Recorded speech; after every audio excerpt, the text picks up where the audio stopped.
मंगलमय मंगल करन वीतराग विज्ञान नमो ताहि जाते भय अरहंतादि महान कर मंगल कर हो महा ग्रंथ करन को काज जाते मिले समाज सब पावे निज पद राज।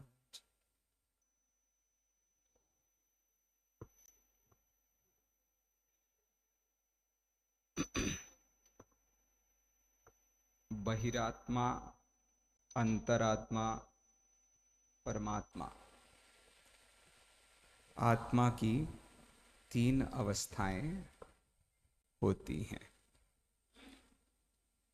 आत्मा की तीन अवस्थाएं होती हैं या तीन प्रकार की आत्माएं होती हैं।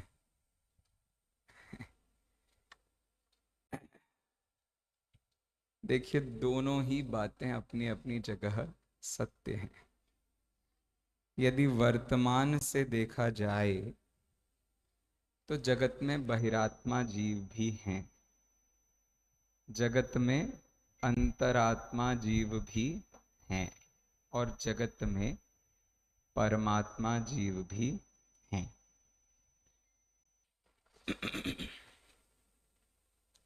लेकिन मात्र इतने से देखना बहुत ही बुरा होगा जीव के स्वरूप के लिए।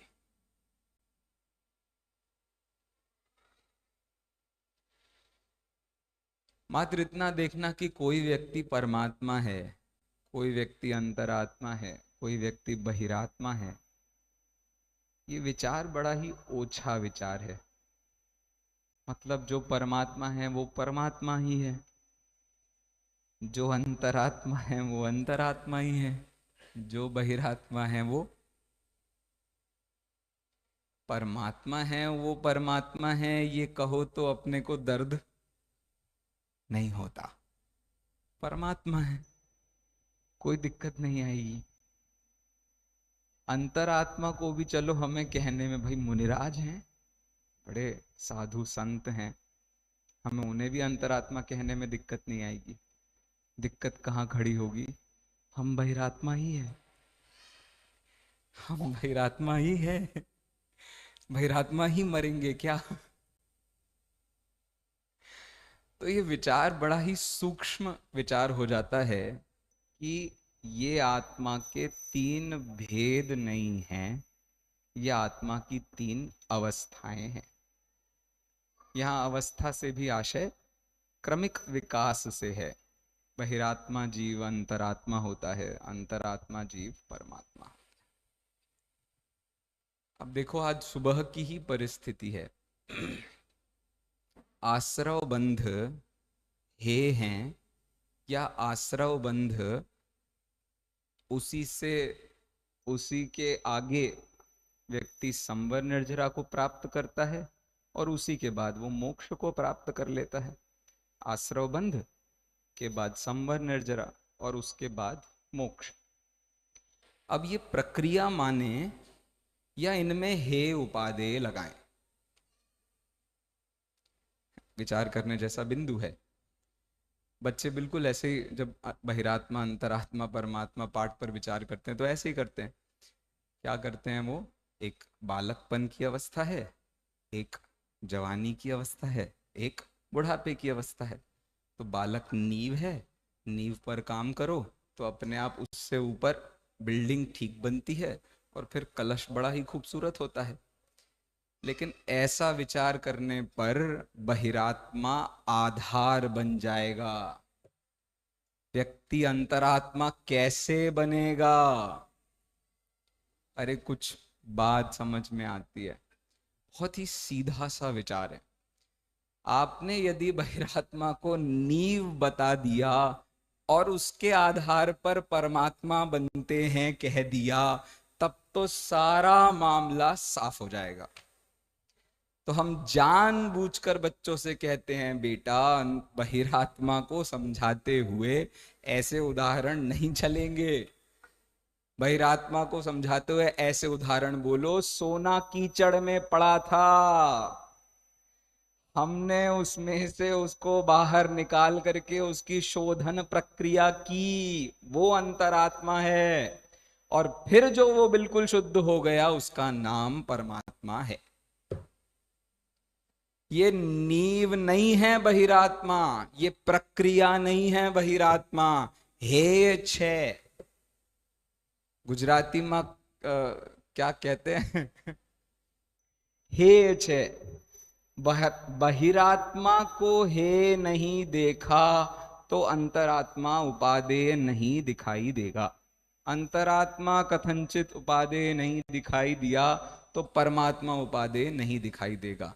अब मुझे बताओ, ये हिसाब ठीक हो गया क्या? क्या इसमें आत्मा की बात पूरी हो गई? क्या आत्मज्ञान पूरा हो गया? तो उस पाठ में ही आपको ये ढूंढना पड़ेगा कि एक चौथी चीज भी होती है जिसे शुद्धात्मा कहते हैं। बिना शुद्धात्मा के बल के बहिरात्मा अंतरात्मा नहीं बन सकता। बिना शुद्धात्मा के बल के अंतरात्मा परमात्मा नहीं बन सकता। तो ये सारा हिसाब बड़ा ही सीधा सा हिसाब है। जितनी गंभीरता से आप इसको विचार करें, आपको इसमें बहुत सत्व दिखाई देगा। मैं आज दुखी हूं या सुखी हूं? बोलो, एक बहिरात्मा सुखी है या दुखी है? बहिरात्मा सुखी है कि दुखी है? बोलो।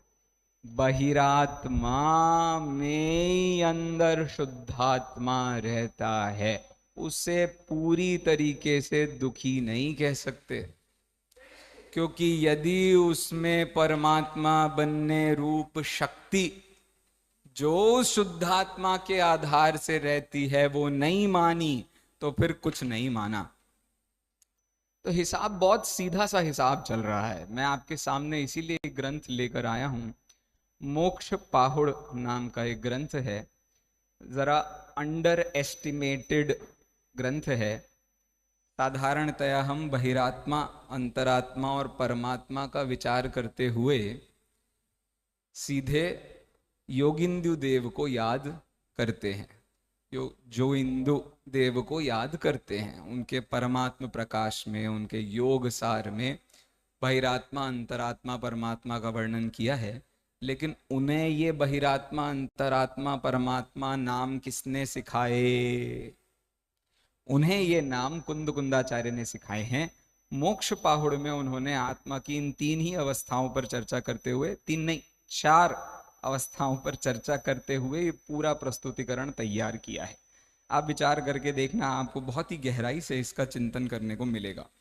मैं तो केवल उसका एक एंगल आपके सामने रखने के लिए आया हूं, जिस एंगल में उन्होंने अंतरात्मा की अवस्था को प्राप्त व्यक्तियों को हिदायतें दी हैं।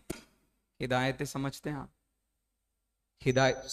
हिदायतें का मतलब उनको ऐसी सावधानियां बताई हैं। भाई तुम हरकतें मत दे देना ज्यादा, बहुत ध्यान से समझ लो अंतरात्मा क्या होता है। वो ऐसा कह रहे हैं, देखो 5वें नंबर की गाथा है।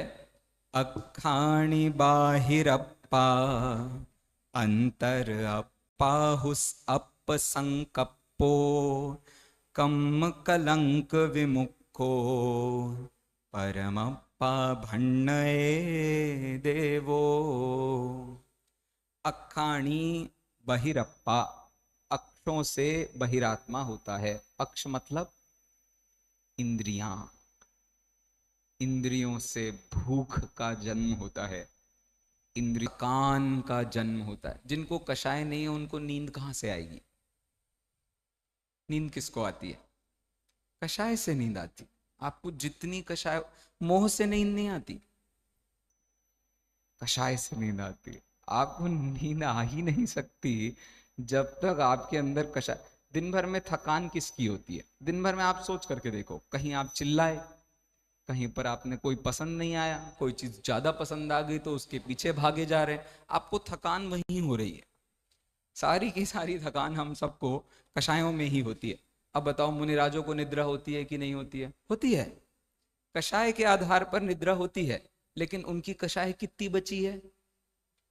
अरे मुनिराजों की कषाय कितनी बची है? अत्यंत अल्प कषाय बची है। तो उनकी निद्रा कितनी देर की होगी आप बताओ? तरमुख हो सिद्धों से बातें। अब ये हिसाब बड़ा सीधा है। अब वो आप उसकी प्रायोगिकता पर जाएंगे तो आपको बहुत विचार इस पर खड़े होंगे। एक अनंतानुबंधी व्यक्ति सहित व्यक्ति की निद्रा कैसी होती है? ऐसी गाढ़ निद्रा होती है, बड़ी कषायों में डूबी निद्रा होती है, बड़ा परेशान व्यक्ति होता है। तो तीन चीजें, अक्षों से इंद्रियों से तीन चीजों का संबंध है: आहार, निद्रा। देखो मैं आपको वो भी बताता हूं, यही आचार्य देव ने उसका भी उल्लेख किया है।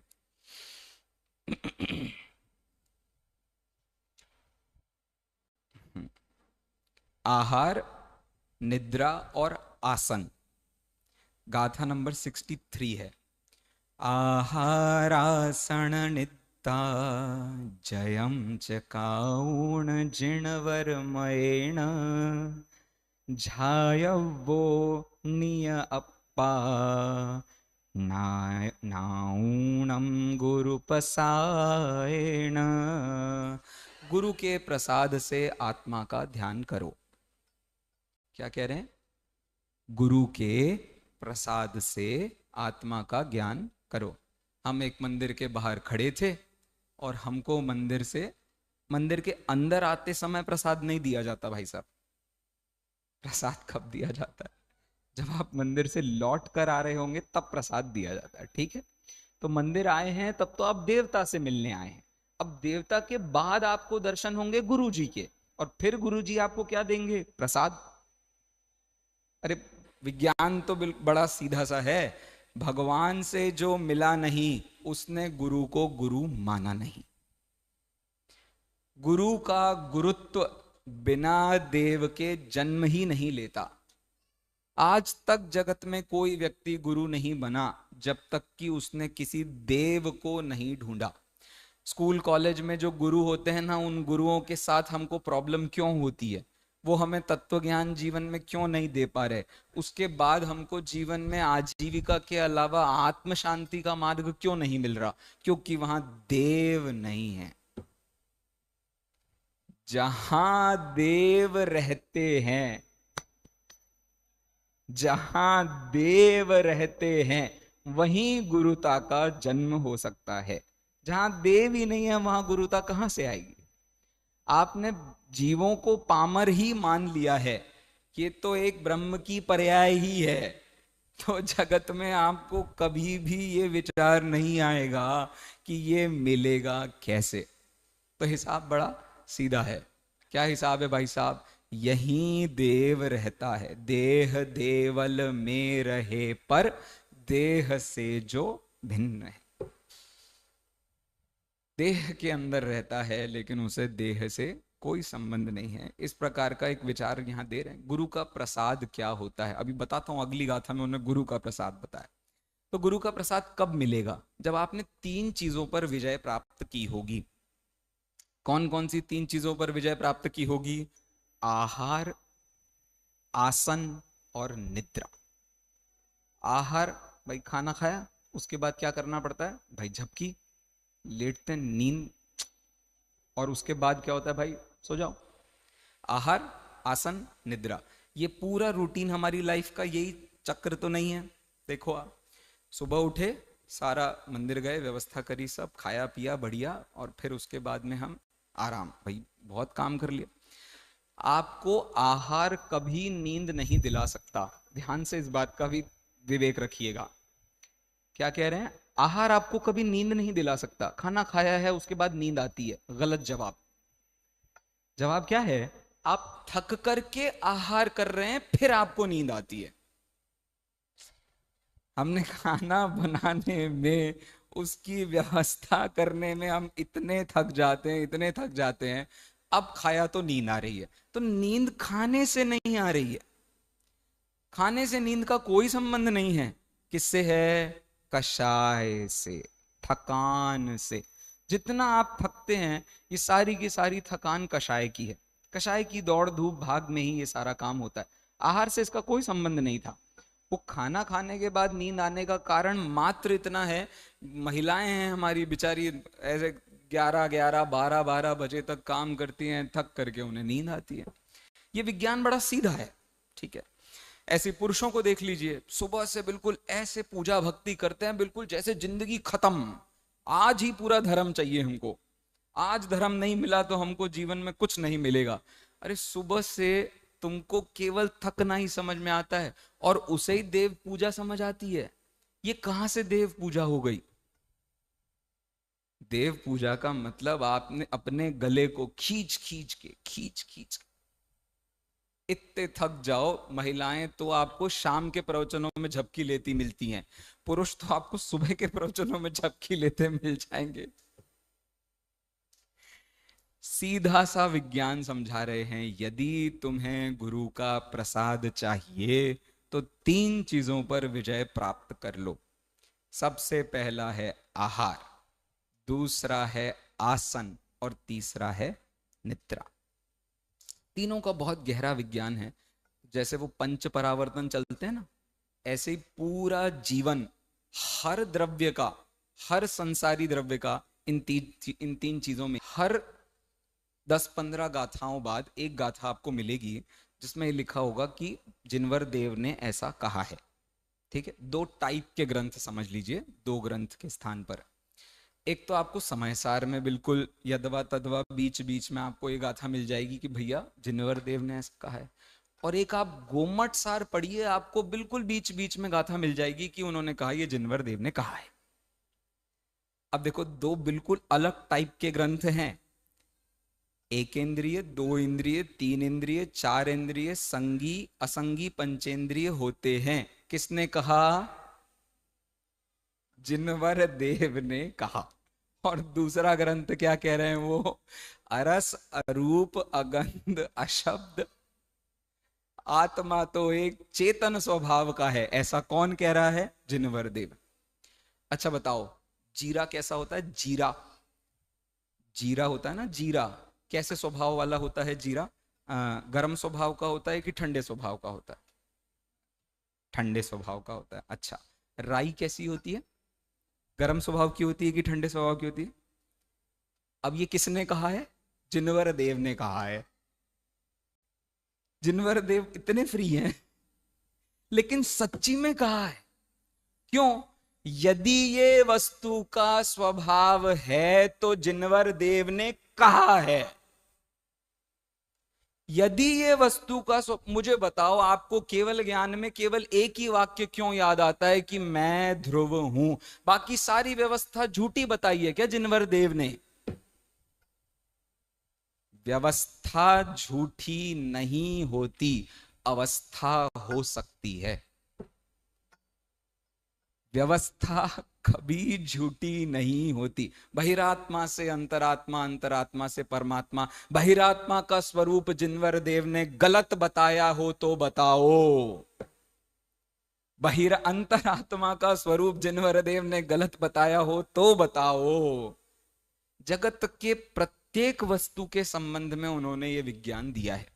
अब ये दृष्टिकोण ज्ञानी के पास होता है कि वो ये विचार करे, जीरा, राई, तुम्हारी सौंफ, तुम्हारे मसाले, दुनिया भर के सारे पदार्थों का स्वरूप जिनवर देव ने बताया है, ये मानना है या तुम भगवान हो ये मानना है। डिसाइड तो आपको करना है। भगवान, अच्छा बताओ, अरहंत भगवान कभी झूठ बोल सकते हैं? अरे ये तो देवशास्त्र गुरु वाला पाठ है। अरहंत भगवान कभी झूठ बोल सकते हैं? नहीं बोल सकते। क्यों? क्योंकि उनके पास केवल ज्ञान है। अरहंत भगवान किसी व्यक्ति के बारे में अच्छा, किसी व्यक्ति के बारे में बुरा बोल सकते हैं? अरे नहीं बोल सकते, वीतरागी तत्व ज्ञान है। अब मुझे बताओ, अरहंत भगवान ये बताएंगे कि नहीं बताएंगे कि प्लास्टिक को कॉटन में मिक्स की हुई सिंथेटिक की साड़ी और सिर्फ कॉटन की साड़ी, इन दोनों का स्वरूप क्या होता है? आप पूछेंगे भगवान बताएंगे कि नहीं बताएंगे? मैं विज्ञान बता रहा हूं, क्योंकि एक में गर्मी ज्यादा लगती है, एक में गर्मी कम लगती है। भगवान इसका स्वरूप बताएंगे कि नहीं बताएंगे? वस्तु स्वरूप है भगवान, कैसे चूक जाएंगे? चूक जाएंगे वो इसका स्वरूप बताने में। खाने में मीठा खाने के बाद गर्मी लगती है, खट्टा खाने के बाद ठंडक महसूस होती है। ये शरीर का विज्ञान बताओ, भगवान बताएंगे कि नहीं बताएंगे?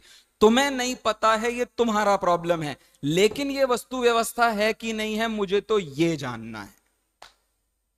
अब वो ही जिनवर देव का वचन ये कह रहा है, तुम्हें यदि मोक्ष मार्गी होना हो तो इन तीन चीजों से बच लो, आज के आज बच लो। कौन कौन सी तीन चीजें हैं? आहार, आसन और निद्रा। आसन के घटाटोप में ही पूरा समय चला जाता है, पूरा समय। आहार के घटाटोप में पूरा समय चला जाता है। कौन है और बहिरात्मा इसके अलावा? आप बताओ। कहीं ना कहीं कोई शरीर का रोग होगा, हम आसन के रोगी हो जाते हैं। थोड़ा सा ही हमको स्वास्थ्य का विचार होगा, हम आहार के रोगी हो जाते हैं। और नहीं तो भाई साहब, बच्चे कितने सोते हैं भाई? बच्चा पैदा होते ही कितने घंटे सोता है, आपको हिसाब पता है? 23 घंटे सोए जा रहा है। थोड़ी देर के लिए उठा भाई, उसने खाना खाना वाना किया, फिर सो गया, फिर सो गया। आप क्या समझते हैं, ये जो अभी का पैदा हुआ बालक है, सम्यक दृष्टि पैदा हो रहा है? अरे कौन बालक सम्यक दृष्टि पैदा हो रहा है? बिरले हैं जो पिछले जन्म से लेकर आए होंगे सम्यक दर्शन, विरले। और उस पर भी उनकी जो सुषुप्त अवस्था है, उसमें भी सम्यक्त्व की कैसी अवस्था होती होगी, वो बता पाना बहुत मुश्किल है। हम कहां आत्मज्ञान को प्रोसेस से प्राप्त करने की कोशिश कर रहे हैं? हमारी मेहनत से हमको आत्मज्ञान मिलता है। अरे तत्व विचार मेहनत से जितनी गहराई से किया होगा, उसके फल में आत्मज्ञान मिलता है। तत्व विचार के बिना आत्मज्ञान नहीं होता। अच्छा मुझे बताओ, आत्मज्ञान का मतलब क्या होता है? आत्मज्ञान का मतलब क्या होता है? शुद्धात्मा का ज्ञान। अरे आत्मज्ञान का क्या मतलब होता है? आत्मज्ञान का मतलब वो पाठ, इतना सा 2 पेज का पाठ है, वो आत्मज्ञान का मतलब बता रहा है। आप मुझे बताओ, जीव द्रव्य और जीव तत्व में क्या अंतर होता है? बोलो, जीव द्रव्य में और जीव तत्व में क्या अंतर होता है? बता सकते हैं हम, जीव द्रव्य जीव तत्व में क्या अंतर होता है भाई साहब? जीव द्रव्य तो सारे पापों से भरा पड़ा है, उसमें सब आ जाता है, उसमें सारे दोष हैं, वो बहुत ही बेकार है। और जीव तत्व तो परम सुखी तत्व है, परम आनंदमयी वस्तु है। अच्छा, वो 2 लाइन पढ़ के सुनाता हूं मैं आपको उस पाठ में से। ज्ञान स्वभावी जीव तत्व को आत्मा कहते हैं। ज्ञान स्वभावी जीव तत्व को आत्मा कहते हैं। कि किसकी परिभाषा है ये? अंतरात्मा की परिभाषा है, परमात्मा की परिभाषा है, शुद्धात्मा की परिभाषा है, किसकी परिभाषा है ये सारे फंस गए। ये जितने लोगों ने उत्तर दिया ना, सब फंसे हैं। क्यों? वही अवस्था की अपेक्षा 3 प्रकार का होता है। कुछ पकड़ में आया? ज्ञान स्वभावी जीव तत्व बहिरात्मा भी है, ज्ञान स्वभावी जीव तत्व अंतरात्मा भी है, और ज्ञान स्वभावी जीव तत्व परमात्मा भी है। ज्ञान स्वभावी जीव तत्व शुद्धात्मा ही है। इसको कहते हैं आत्मज्ञान। आत्मज्ञान का मतलब हम क्या समझ रहे हैं? आत्मज्ञान का मतलब केवल शुद्धात्मा का ज्ञान कर लो, तुम्हारे आत्मज्ञान हो रहा है। अरे बिना अशुद्धात्मा के ज्ञान के शुद्धात्मा का ज्ञान असंभव है। कौन सी शुद्धात्मा? किसकी शुद्ध आत्मा? कैसी शुद्ध आत्मा?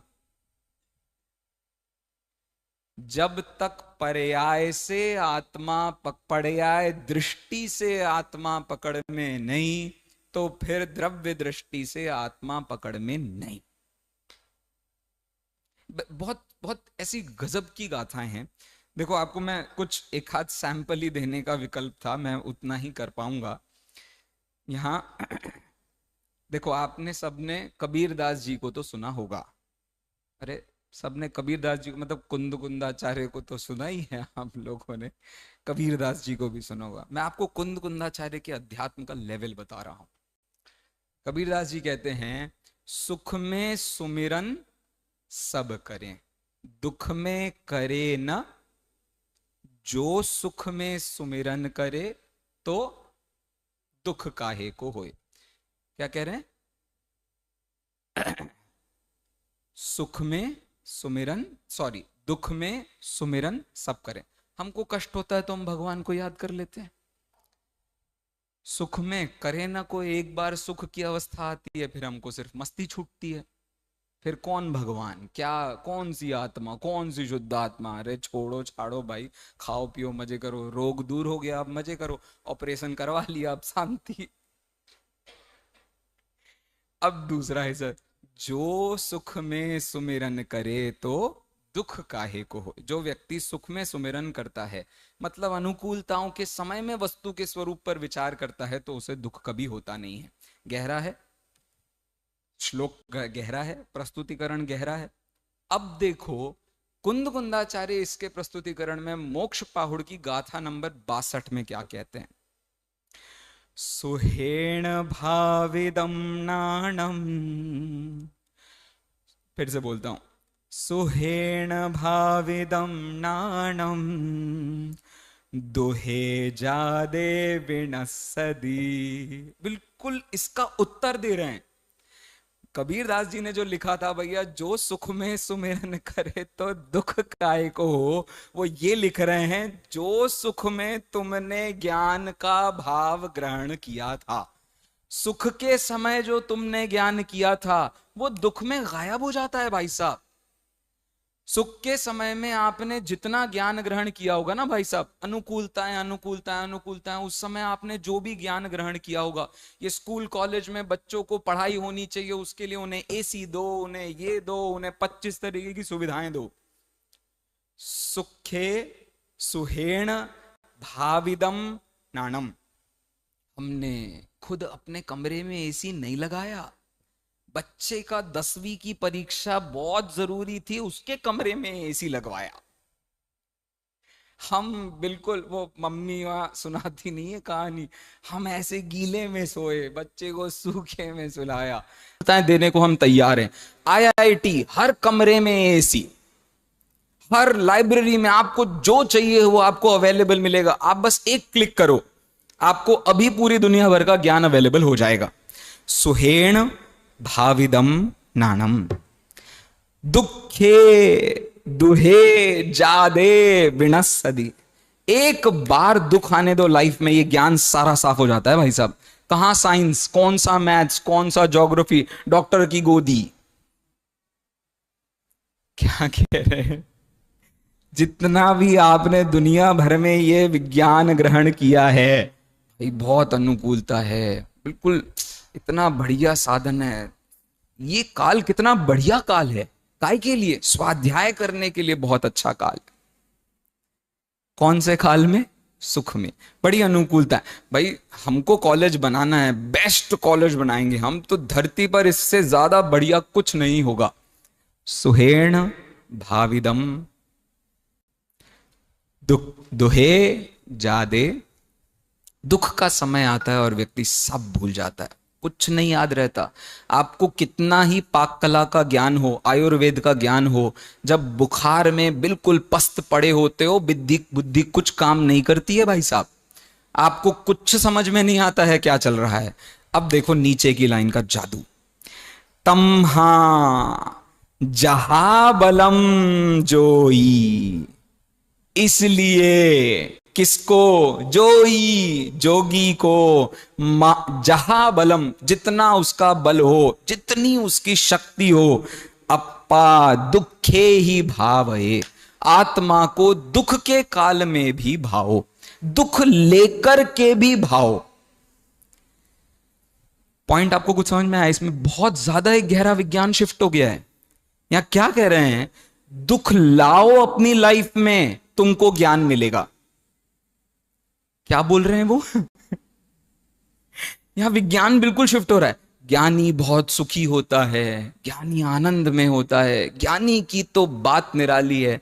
अरे ज्ञानी को दुनिया में असली दुख पता चला है। अज्ञानी को दुख दुख पता होता तो उसे क्या दिक्कत थी? अज्ञानी को दुख नहीं पता है। आप अज्ञानी को जो दुख बताने की कोशिश कर रहे हो, उसे दुख में दुख प्रतीत हो रहा होता तो अंतरात्मा होता। एक बहुत सीधी सी आदत होती है, हम कहीं भी जगह को बदलने, घर बदलने से विचार नहीं बदल जाते, मात्र रहने की व्यवस्था बदलती है। क्या कहा? घर बदल जाने से, घर बदल जाने से विचार नहीं बदलते हैं, मात्र रहने की एडेप्टेबिलिटी बदल जाती है। वही व्यक्ति जब चींटी बन जाता है तो चींटी के शरीर में बिल्कुल ऐसे ही जीता है ना कि मुझे मरना नहीं है। ऐसे ही वो हाथी के शरीर में चला जाएगा तो भी यही विचार करेगा ना, भाई मेरे को कोई हथनी के चक्कर में महावत पकड़ ना ले। बिल्कुल इसी का विज्ञान आप यहां लगा लो। एक आत्मा है, एक ही आत्मा है, मतलब हम और कितनी आत्मा, मतलब यहां है बहुत सारी आत्मा लेकिन यहां क्या विज्ञान बता रहे? एक आत्मा है। उसके विज्ञान को समझने के लिए तुम दुख को इनवाइट करो। जब तक तुमने दुख को इनविटेशन कार्ड नहीं दिया है, तब तक तुम आत्म सुख के रस में नहीं जी सकते। आपको लगेगा ये बात तो यहां लिखी नहीं है, क्यों जबरदस्ती निकाल रहा है? ज्ञानी जीव को वास्तव में वो दुख दिखाई दिया है जो दुनिया का सबसे बड़ा दुख था। बताओ दुनिया का सबसे बड़ा दुख क्या है? दुनिया का सबसे बड़ा दुख एक ही है। दुनिया का सबसे बड़ा दुख वक्ता श्रोता पर डिपेंडेंट है, श्रोता वक्ता पर डिपेंडेंट है। डिपेंडेंसी, किसी पर आश्रित होना, दुनिया का सबसे बड़ा दुख है। अक्षय भैया बताओ, आप एक मिनट के लिए अपने आनंद के संबंध में किसी एक व्यक्ति पर आश्रित हो गए तो बताओ आपकी लाइफ के कितने हाल खराब होते हैं। एक मिनट के लिए भी यदि आपने अपने सुख को किसी के पास गिरवी रख दिया है, एक मिनट के लिए भी आपने यदि अपने सुख को किसी के पास गिरवी रख दिया है, आपको न तो सुख पता चला है और ना ही आप पता चला है। क्योंकि भाई साहब ये विज्ञान इतना गहरा था। मोह जगत में सबसे बड़ा दुखदाई वस्तु है, ये अज्ञानी को फील ही नहीं होता। विरले सम्यक्त सन्मुख अज्ञानी जीव हैं, विरले सम्यक्त सन्मुख अज्ञानी जीव हैं जिन्हें यह दुख दुख जैसा भासित होता है। और मौका पड़ने पे यदि गलत गुरु का आश्रय मिल गया, सब खत्म, सब खत्म। विज्ञान बड़ा ही गहरा बता रहे हैं वो। जीवन में दुख वास्तव में ज्ञानी ही फील कर सकते हैं। अच्छा मुझे देखो, ग्रहित अग्रहित मिथ्यात्व के बारे में थोड़ी सी बात करते हैं। मुझे बताओ, ग्रहित, कोई बात नहीं, ग्रहित मिथ्यात्व की परिभाषा के अंतर्गत यह लिखा था, कुगुरु कुदेव कुशास्त्र से अनादि काल से चले आए मोहराग द्वेष का पोषण करे तो उसे क्या कहते हैं? ग्रहित मिथ्यात्व कहते हैं। 100% बात है। अरे 100% बात है। यदि यही काम जैन सच्चे शास्त्रों से किया तो? अरे प्रश्न समझ में आया? कुगुरु कुदेव कुशास्त्र से जो हमारा अनादिकाल का मोह पोषित हो रहा है, उसको ग्रहित मिथ्यात्व कहते हैं। अब कोई अज्ञानी जीव इन्हीं शास्त्रों को पढ़ के अपना अनादिकाल का मोह पोष रहा हो तो उसे आप क्या कहेंगे? अरे कु और सु, इसका भेद ही भेद विज्ञानी जानते हैं। अरे कुछ बात पकड़ में आ रही है। कु और सु, इसका भेद अज्ञानी जानता ही कहां है? उसके लिए तो जो देव शास्त्र गुरु मिले हैं वो ही सुदेव सुशास्त्र सुगुरु हैं। जैनियों के यहां पैदा हुए सो उनके, मुसलमानों के यहां पैदा हुए सो उनके, और हिंदुओं के यहां पैदा हुए सो उनके। कु और सु, इसका भेद तो हर धर्म दर्शन सिखाता है भाई साहब। हर धर्म दर्शन सिखाता है कु और सु का भेद।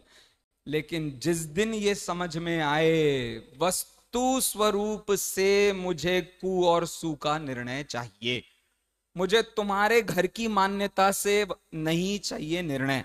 ये कैसा ग्रंथ है? नश्वर की विनश्वर। बोलो, ये ग्रंथ नश्वर है कि विनश्वर है? नश्वर कहा तो इतने लोग कैसे इसे पढ़ के मुक्त हो गए? यदि ये शाश्वत तत्व ज्ञान नहीं होता तो, और यदि ये नश्वर नहीं है तो बताओ कितने लोगों ने ग्रंथों को पढ़ा और कान से सुन के गायब कर दिया? बताओ। अनेकांत। जब तक वस्तु के उस अनेकांत स्वरूप तक, उपदेश किसे कहते हैं भाई साहब? शब्दों को उपदेश कहते हैं। शब्दों को उपदेश देते हैं तो फिर कुंद कुंदाचार्य से पहले जितने लोग सिद्ध हुए सब झूठे होंगे। अरे कुछ बात आपको समझ में आ रही मैं क्या कह रहा हूं? घुमा तो नहीं रहा हूं। कुंद कुंदाचार्य से पहले जितने लोग सिद्ध हुए उन सबको तो भाई साहब ये गाथाएं नहीं मिली थी। अरे कुंद कुंदाचार्य स्वयं जब भावलिंगी संत थे तो ये गाथाएं उपलब्ध नहीं थी। उनके कब विकल्प में आई होंगी, उनने कब लिखी होंगी, किसका हिसाब पता है? अरे ये तत्व ज्ञान भाषा का मुरीद नहीं है, भाषा का लाचार नहीं है, ये परंपरा से चला आया वो शाश्वत तत्व ज्ञान है जो इन शब्दों से अतीत है। मैं कौन हूं पाठ के अंत में दादा ने इस पंक्ति को लिखा है, शास्त्र को पढ़ने पर, शास्त्र को पढ़ने पर यदि दशा बदल गई तो पाप है, दिशा बदल गई तो ही सम्यक ज्ञान है। विचार को समझने के लिए बहुत गहरे तत्व तक जाने की कोशिश करनी पड़ेगी आपको। वस्तु खुद अपना स्वरूप बता रही है, क्या हम सुनने को तैयार हैं? हर वस्तु अपना स्वरूप बता रही है। ये बेचारे छोटे से बच्चे हैं, ये अपना स्वरूप नहीं बता रहे। बालकपन में की गई मस्तियां जवानी से बुढ़ापे तक गुजरते गुजरते मात्र मस्तियों की ही डिमांड करती हैं। बालकपन से गुजरती गुजरती समझदारी जीवन भर तक सुखदायी होती है। लौकिक में इस बात में बहुत आसानी से आपको स्वरूप समझ में आ जाएगा। लेकिन एक मिनट के लिए विचार कीजिए, जो बचपन का हिसाब किताब है उस, आज बड़ा ही कॉमन विचार है, लोग कहते हैं वो बचपन के दिन क्या दिन थे, वो स्कूल के दिन क्या दिन थे, वो तो गजब के दिन थे। अरे मिथ्या दृष्टि के दिन थे।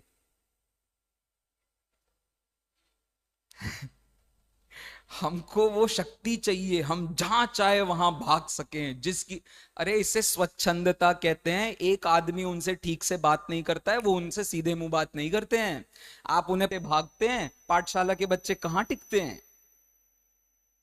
तत्व ज्ञान देने के लिए बिल्कुल मुंह में मिठास घुली होगी तो ही बच्चे सुन सकते हैं। देखो पाठशाला की कितनी अध्यापिकाएं, कितने अध्यापक बैठे हैं यहाँ। बच्चों को जब तक मिश्री में डाल के आपने तत्व ज्ञान नहीं दिया तब तक वो बड़े नहीं हो सकते। और बड़े होने के बाद जब तक तुमने करेले जैसे कड़वे रस में तत्व ज्ञान मिला के नहीं पिलाया तो उसका टेस्ट नहीं हो सकता। टेस्ट मीठे में नहीं करते, टेस्ट मीठे में कर सकते हैं। There is a difference between this तत्व ज्ञान। ये विज्ञान बड़ा ही सूक्ष्म है, बहुत ही सूक्ष्म है, और जितना सूक्ष्म है वो उतना ही आनंददायी भी है। तच्चाणे सण काले समयम बुझे ही जुत्तिमग्गेण। जब आपको किसी चीज को समझना होता है, एग्जाम का टाइम होता है, बच्चा कितना ज्यादा आतुर होता है, भाई साहब अब पढ़ना है, अब नहीं पढ़े तो नंबर नहीं आएंगे, अब बहुत जरूरी है पढ़ना। अरे बिल्कुल ये समझ लो, हर दिन तुम्हारी परीक्षा हो रही है, अंतरात्मा बने कि नहीं बने, हर दिन की परीक्षा है। नहीं तो ऐसा क्यों लिखेगा कोई व्यक्ति, अब मरण का काल आ गया ऐसा मान करके तत्व ज्ञान पढ़ो, इसके बाद अब समय नहीं मिलने वाला, उस तत्व ज्ञान तक जाने की अत्यंत आवश्यकता है। तो आशा है आपको ये बात समझ में आ रही है। असली दुख कौन समझता है, ज्ञानी की अज्ञानी? ज्ञानी मात्र आनंद में जीता है, ये मान्यता छोड़ दो, वो सिर्फ सिद्ध हैं। ज्ञानी आनंद आनंद आनंद आनंद के अमृत का पान करता है, बिल्कुल झूठ बात है। यदि ऐसा सच होता तो एक ही सच होता जिसका नाम है शुद्धात्मा, और शुद्धात्मा को संसार मोक्ष से कोई लेना देना नहीं है। सर आप कहां रह रहे हैं उसे कोई मतलब नहीं है आपके रहने से। तुम यहां रहो तो शुद्धात्मा कहेगी मेरे को कोई फर्क नहीं पड़ता, तुम अंतरात्मा में रह रहे हाउ रहो, परमात्मा में अरे हाउ रहो, मुझे कोई फर्क नहीं पड़ता। ऐसी शुद्धात्मा के स्वरूप को जाने बिना पर्याय में आनंद की प्राप्ति असंभव है। इस तत्व ज्ञान को समझाने के लिए हम ये बात कर रहे हैं। एक अंतरात्मा जितना सुखी है अपने श्रद्धान से, अपने ज्ञान से, अपने चारित्र से, उतना ही वो अपने राग से दुखी है। कई कई बार तो जिस राग में होता है पकड़ पकड़ के लाता है कि मुझे और दुख मिले, मेरे राग का, मेरे सम्यक्त्व का परीक्षण बढ़े, मुझे ये विचार तो हो कि ये तत्व ज्ञान सच्चा है कि नहीं है। कहां टेस्ट होता है भाई साहब? आज यदि कदाचित हमारे यहां कोई एक धर्मवाद आ जाए, भारत देश कैसा देश है? बहुधर्मवादी देश है, ठीक है। यदि एक धर्म आ जाए तो आप कहेंगे इसमें दिक्कत क्या है, हर धर्म में अच्छी बातें होती हैं, हर धर्म में बड़े अच्छे विचार होते हैं, सबके यहां कोई ना कोई अच्छी बात तो होगी ही। एक बात समझ लीजिए, परीक्षण का जब काल आता है तब मात्र एक्सट्रीम लेवल को देखा जाता है। एक्सट्रीम लेवल का मतलब समझते हैं आप? आज यदि कोई धर्म आ जाए जो साधारण रूप से अहिंसा को पालता है लेकिन हिंसा में धर्म मानता है, बताओ क्या होगा कल? आज कुछ नहीं हो रहा है, आज हमको सब कुछ बहुत खूबसूरत दिखाई दे रहा है, आज बहुत बढ़िया काल है, धर्म का काल है, पांडुलिपियों का काल है, जगत में उद्धार का काल है।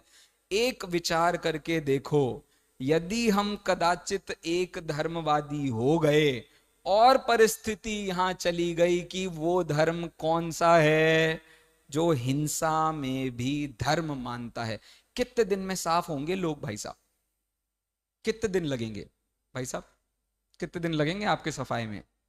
आपके ये वाला हिस्सा जल्दी नहीं जाएगा, ये वाला हिस्सा बहुत जल्दी चला जाएगा, और यही हिस्सा है जो बहुत बोलता है, यही वो हिस्सा है जहां से तुम्हारे सारे विचार और काले कारनामे निकलते हैं। कहां से? यहां से। क्या विचार बताने की कोशिश कर रहा हूं मैं, बस उसको समाप्त करता हूं। बात बहुत सीधी सी है। यदि ज्ञानी जीव ने संसार में वास्तविक दुख नहीं देखा है तो वो कभी सिद्ध नहीं होगा। सिद्ध होने के लिए तो छटापटी अटापटी झटाझटी होगी ही होगी, और वो हुए बिना मुक्ति की प्राप्ति नहीं हो सकती। अष्टपाहुड़ में ये जो अंतरात्मा का स्वरूप बताने के लिए आचार्य देव ने बहुत प्रयास किया है, मैं केवल उसका एक सैंपल दिलाने के लिए आपके सामने इस बात को मैंने रखा है। इसमें कोई दो राय नहीं है कि सुख के लिए ही मुक्ति मार्ग है, मुक्ति मार्ग दुख के लिए नहीं है। तो आप इसका विज्ञान समझें तो दुख की घटोत्तरी और सुख की बढ़ोतरी, यही वास्तविक तत्व ज्ञान है। और इस तत्व ज्ञान का वास्तविक सत्व यदि हमारे पकड़ में नहीं आया तो फिर हमें कुछ भी समझ में नहीं आया। कुदेव, कुशास्त्र, कुगुरु, ये शब्दों का जन्म ही तब हो सकता है जब आपको ये समझ में आया हो कि वास्तविक मिथ्यात्व क्या है। जब तक वास्तविक मिथ्यात्व नहीं, तो कौन कुदेव, कौन शास्त्र। सबको ऐसा लगता है कि भाई सबके ही तो धर्म है, वैज्ञानिक मिथ्यात्व ने ऐसे ही अपनी जगह नहीं बना ली है जगत में। तो ये विज्ञान बड़ा ही सीधा सा है। आप अलग अलग स्थानों पर अलग अलग तरीके से इस बात के विज्ञान को समझें, और आत्मज्ञान में बहिरात्मा का हिस्सा कौन सा, अंतरात्मा का हिस्सा कौन सा, परमात्मा का हिस्सा कौन सा और शुद्धात्मा का हिस्सा कौन सा, इसका अन्वेषण किए बिना उस शुद्धात्मा का रस चख पाना बड़ा ही कठिन काम हो जाएगा। इसलिए आत्मा को समझते हुए उसके रस का पान करना आवश्यक है। उतना विचार हो तो सत्य, अन्यथा सब कुछ असत्य।